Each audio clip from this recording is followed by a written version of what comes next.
There's a myth going round town that when you get older you just sit down and start rocking, just rocking.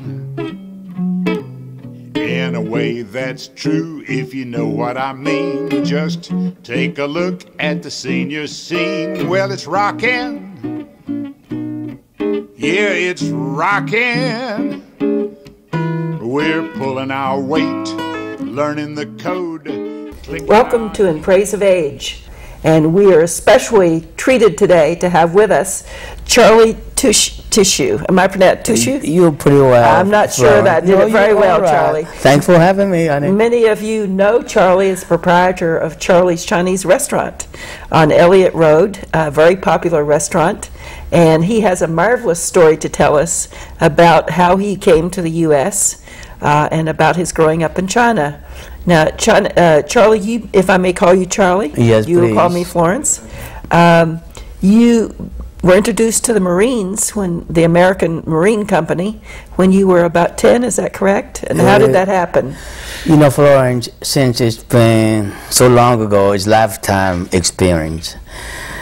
All I can say is that my entire life is involved under God's will.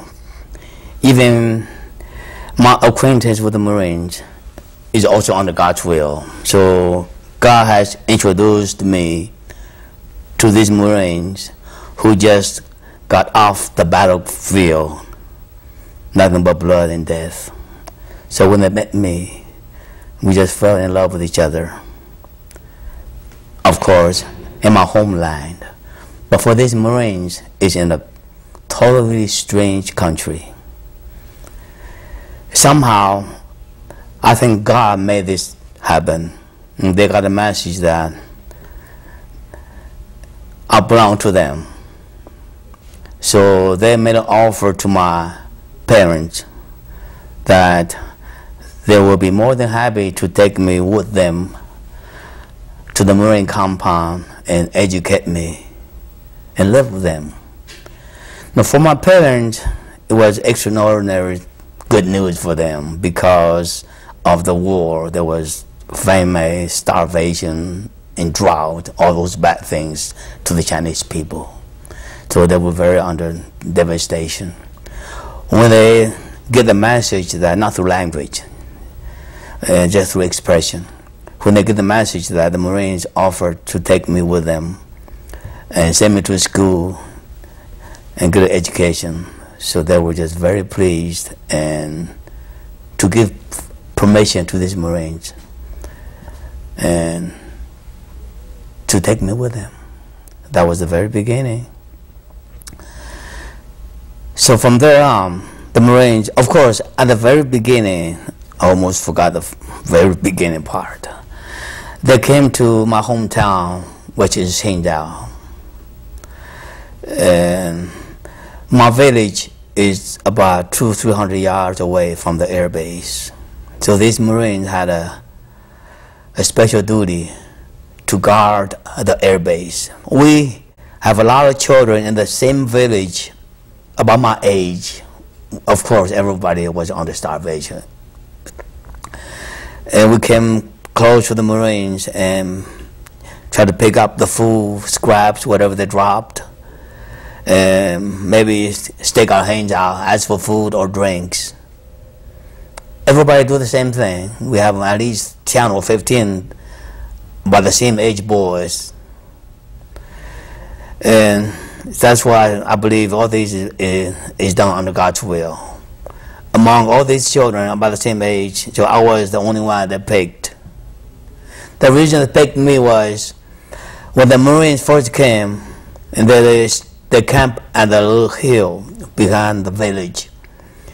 So I don't know, somehow I got a message that these Marines may like fresh stuff, which means food, and with no language involved.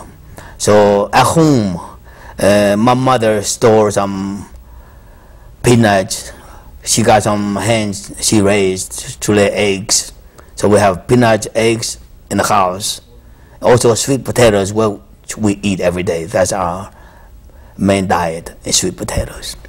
So I asked my mom, I said, please make me some peanuts, boiled eggs, and sweet potatoes. Maybe these big nose, we call the Marines big nose, they may like it. So my mother fixed me a little basket I brought to the little hill where the Marines camped.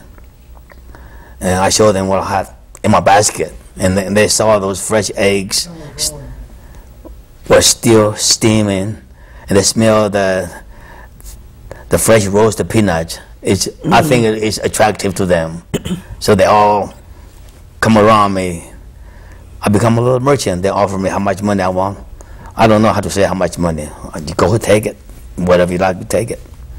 So some throw me 50 cents, throw me dollars, throw me quarters. So pretty soon my whole basket was gone. So the next day I asked my mom to make more. So I came back.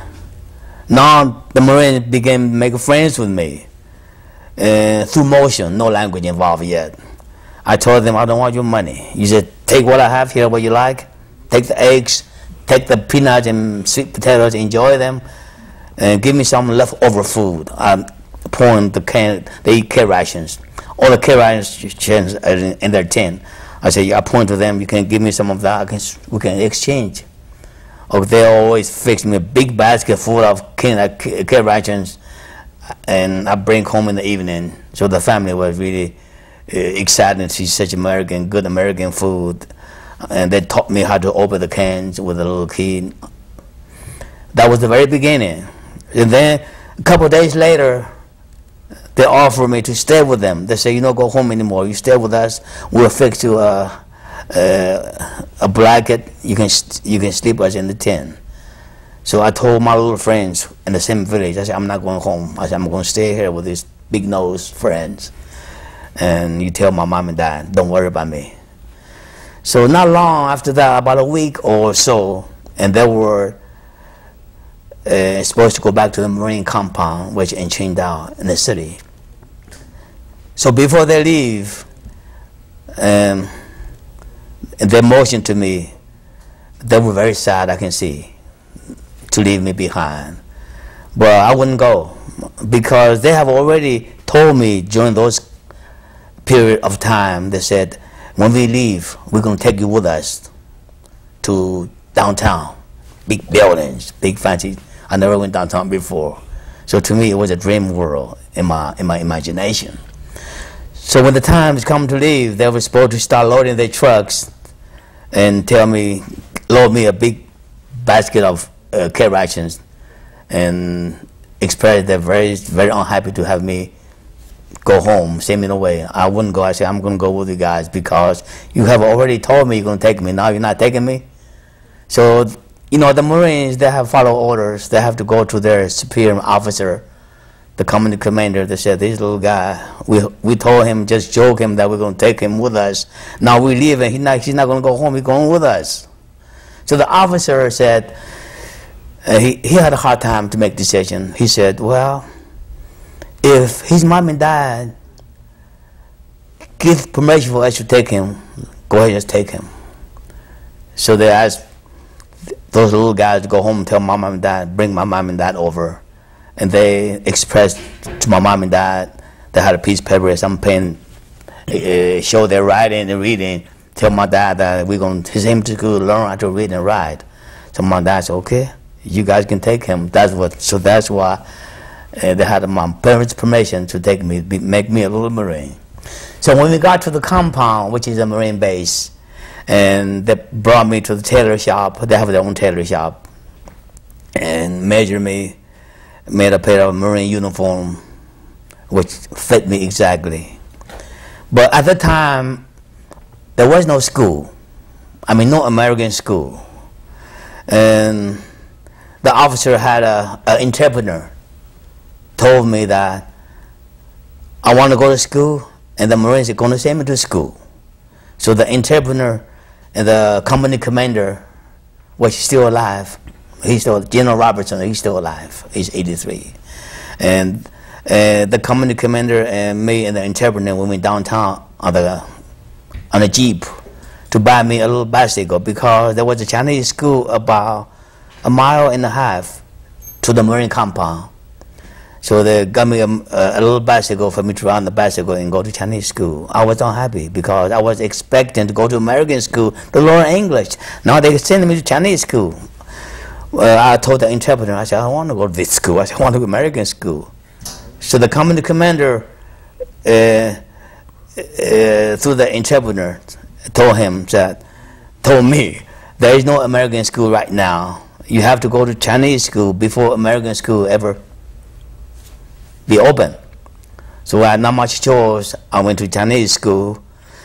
It was about maybe around 4 or 5 months later, the American officers start bringing their wives overseas, and there's the Chinese American merchants and American consulars who all work in the city, bring their wives and children.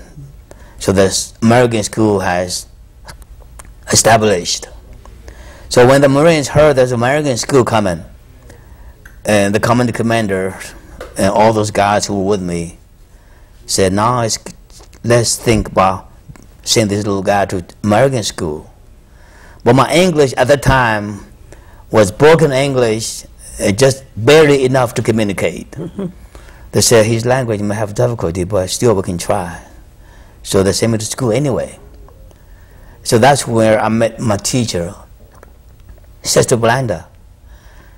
Sister Blanda, he was a Catholic nun who stationed at there was a Catholic church called St. Michael's Cathedral in Qingdao. And she's been in China 15 years.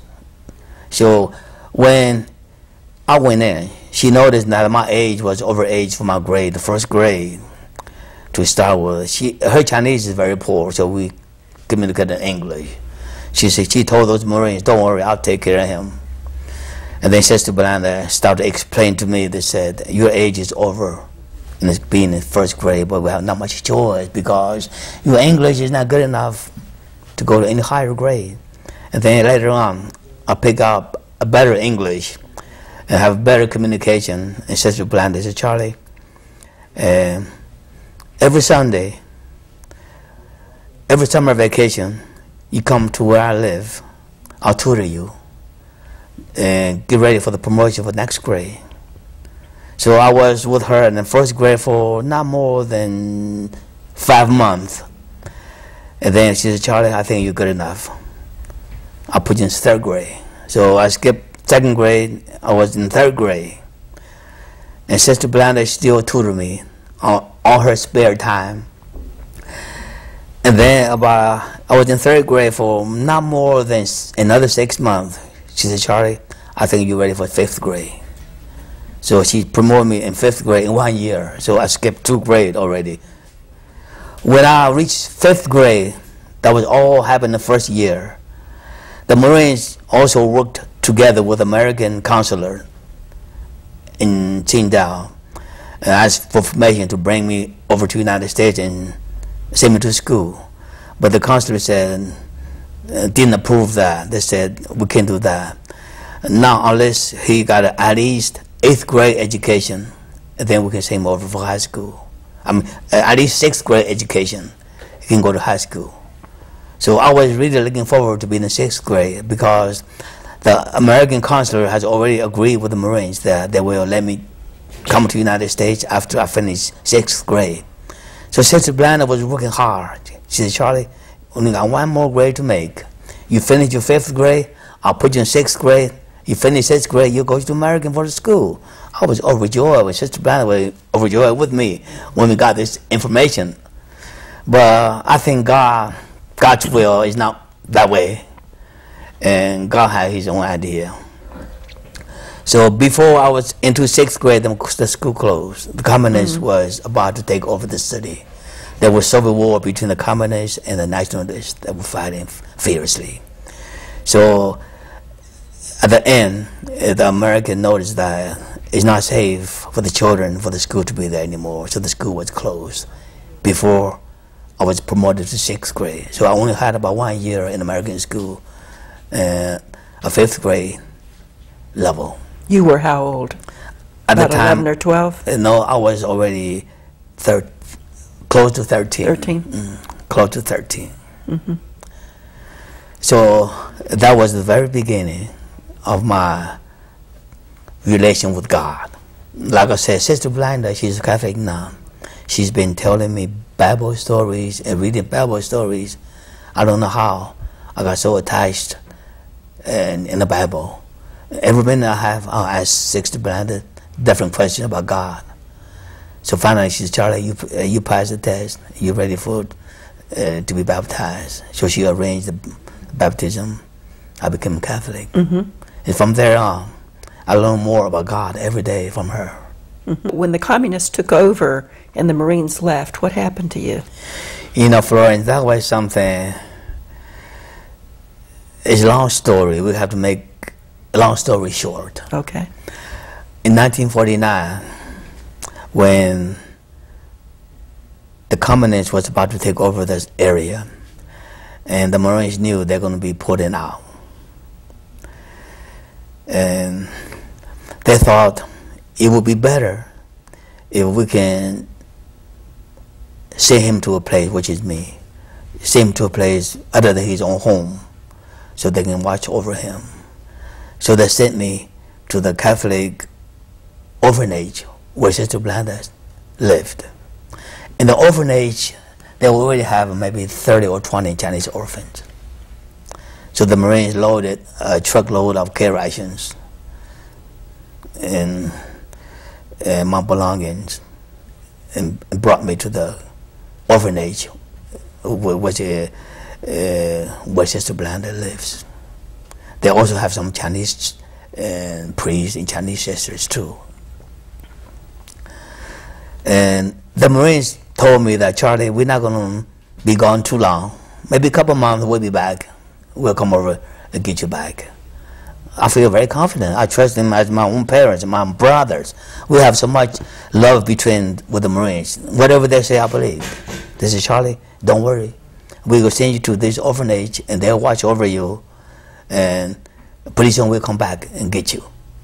That was a promise. So Sister Blanda, at the time, she was still in China, and all the Marines pulled out, and they had to live a new life.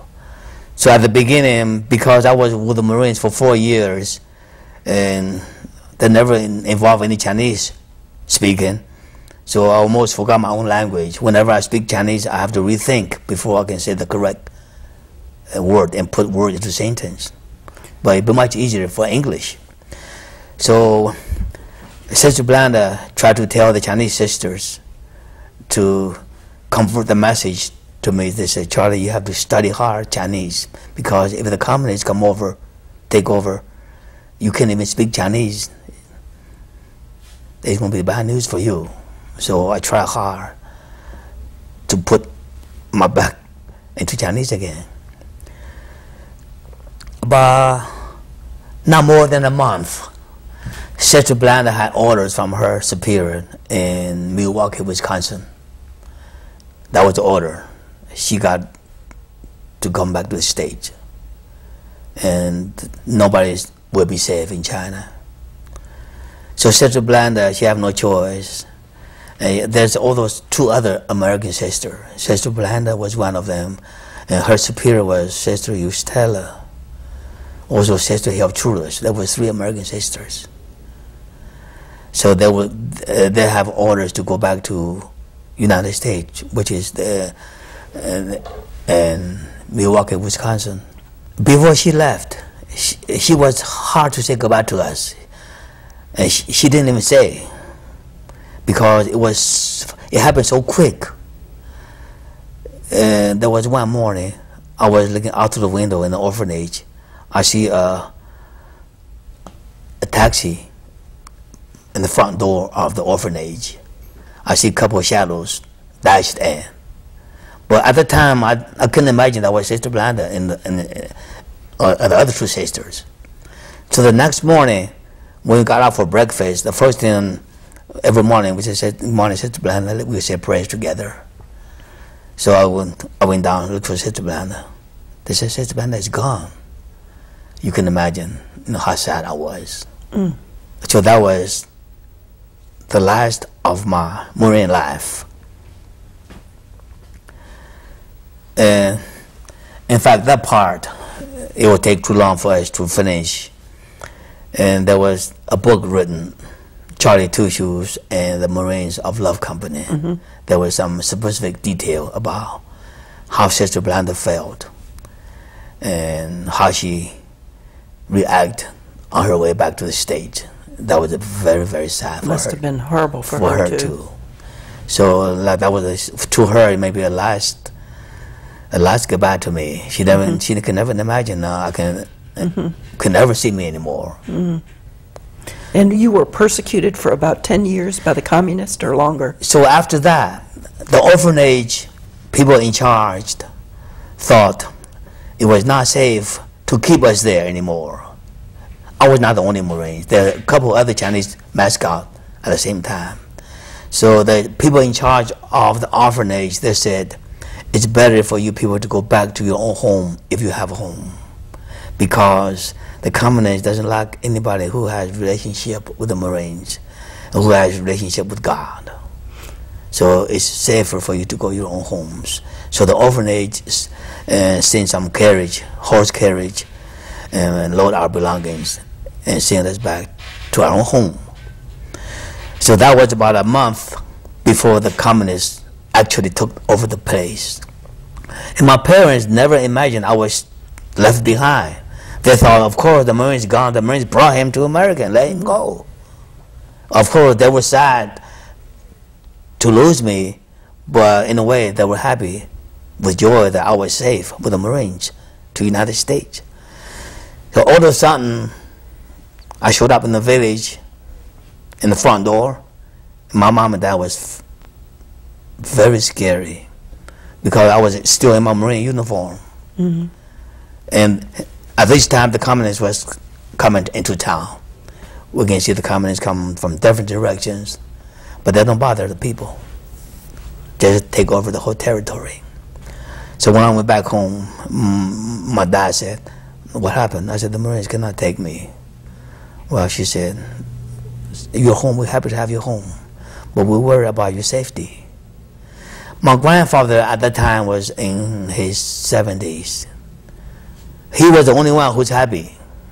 He said, I don't want to see my grandson go to anywhere except come back with me. So my grandfather told my mom and dad, I don't care what happened. I just want my grandson home.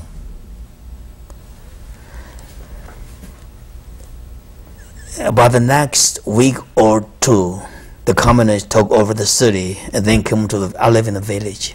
Came to every village. They have their pioneer to organize people from the village to follow their new laws, new rules. And of course, the communists always work for the poor people. And everybody in the village is poor. So they like the communists. They are willing to do anything the communists ask them to do. So they give all the communists all the information they need to know. Of course, they give the information about me too. They say such and such, he's got a son who's been with the Marines for 4 years. The Marines took him in. And the communists, it was very unpleasant to know somebody who has done that. So they came to my village. I mean, at that time, my mom and my dad were very worried about my life. So they dig a hole in the backyard, which is barely big enough for me to scoop in and lay down. And on top of the hole, they stacked a bunch of corn stalk and wheat stalk to cover from the weather. So I was there for almost 2 weeks already. So when the communists, one day the communist leader who was in charge of the village and brought some villagers together and they said, where's your son? We know he's home. Don't be scary. We're not going to hurt him. He's just a little boy. And you also belong to a poor class. We communists always work for the poor class. So bring him out where he is. So my mom and dad knew there's no choice, but they were still in fear about my life. I was still in my Marine uniform and I have no Chinese uniform. So my dad came to the hall and they hollered to me. They said, "Son, come out. There's some people who want to meet you."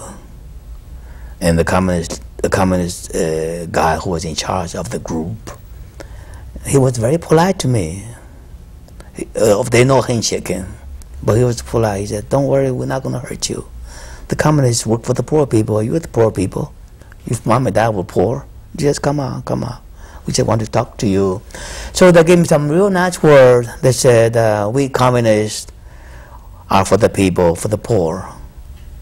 We know your history. But the only request we want you to understand, very well understand, that don't ever mention the Marines anymore. Americans are our enemy. They're the devils. Don't even think about them anymore. We're not going to hurt you." In other words, if you don't listen to us, there'll be something else. So I knew that was a warning to me. Well, I was barely to say anything because I was afraid that my Chinese language exposed me that I was a Marine. So that was a brief conversation at the beginning. So I came out and started my new life. And my mom and dad said, "Now we have to think of something that, since they already said they're not going to hurt you, so you got to start our new life again, learn our language again." So, of course, my language improved much better. It's not that difficult to relearn the same language I always do use. So I started working in the field with my grandfather, going in the field, work with my dad. We were all farmers. I always stay close to my grandfather because he already adores me. My grandfather, he always adores me. He said, "My grandson is not a regular grandson." He said, "The big nose love him, they like him, that's the reason." Charlie, we're running out of time, and I'm wondering if we might tape another half hour with you to continue this story. That'd be fine, Florence. That would be all right? We just have to make a long story short. There's I want to go into what happened with you in the imprisonment, and also about how you came to this country and your family and so forth. You have so much in your gardening. You have so much more to tell us. Oh, about my garden. That I want to include that. That's something I want everybody to know about my garden. Thank you so much. And thanks for what you do contributing to this community, because you certainly provide good food, good fellowship, and kindness to so many people in Chapel Hill. Thanks, Florence. Everything I do is under my sins is by God's will. There's a myth going round town that when you get older you just sit down and start rocking, just rocking. In a way that's true, if you know what I mean. Just take a look at the senior scene. Well, it's rockin'. Yeah, it's rockin'. We're pulling our weight, learning the code, clicking our heels.